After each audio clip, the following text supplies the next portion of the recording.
नमस्कार दोस्तों, मैं आपका दोस्त एडवोकेट शिवम नाइक और आज हम बात करेंगे जो कल केंद्र सरकार ने पूरे देश में मॉक ड्रिल सायरन के बारे में इन्फॉर्मेशन दी है कि 7 मई 2025 को पूरे देश में एक मॉक ड्रिल सायरन बजेगा और उसमें नागरिकों को हमले की चेतावनी के उद्देश्य से जागरूक किया जाएगा।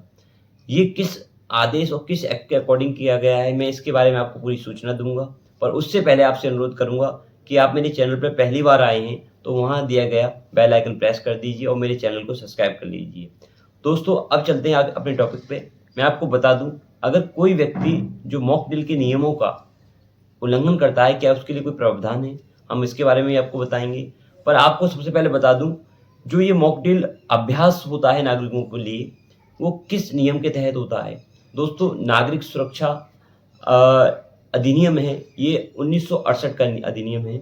इसमें अपने जो भी नागरिक होंगे भारत के, उनको अगर किसी हमले की चेतावनी लगता है, अलर्ट है, कोई शत्रु देश भारत पे हमला कर सकता है, तो ऐसी स्थिति में अपने नागरिकों को जागरूक करना और अभ्यास करवाना उनको कि अगर हमले की स्थिति में आपको क्या करना है। ब्लैकआउट जैसे घरों की लाइट बंद कर लेना और पर्दे लगा देना और बंकर में लोगों को पहुँचाना सुरक्षा की दृष्टि से।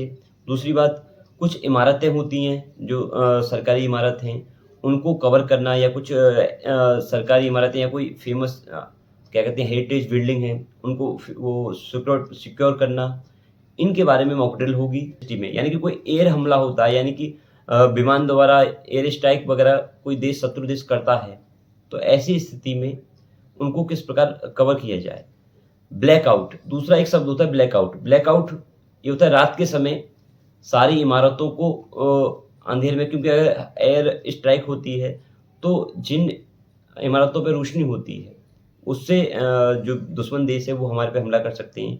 इसलिए ब्लैकआउट इसलिए कहा जाता है साइलेंस बजते ही कि ब्लैकआउट सभी अपने घर की लाइट बुझा दें और सरकारी इमारतों की लाइट ऑफ कर दें, किसी प्रकार का अंधेरा ना हो, ताकि जो दुश्मन देश का उद्देश्य है वो पूरा ना हो सके।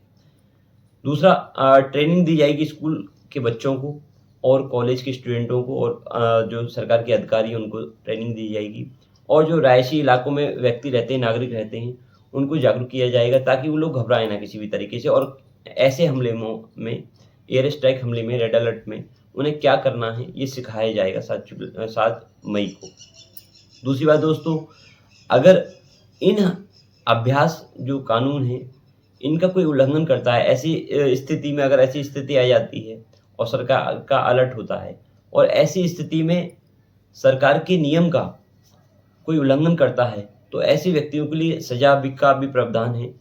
ये सेक्शन 20 है, यानी कि नागरिक सुरक्षा रूल का नियम का 1968 का ये सेक्शन 20 है, बहुत छोटा एक्ट है, इसमें केवल 20 धाराएँ हैं और इसकी जो अंतिम धारा 20 है, उसमें ये कहा गया है कोई ऐसे नियम का उल्लंघन करता है जो सरकार द्वारा जारी किया गया है या इस चेतावनी का भी उल्लंघन करता है, वो इनके विपरीत जाके काम करता है कोई व्यक्ति, तो ऐसे व्यक्ति को 3 वर्ष का कारावास भोगना पड़ सकता है।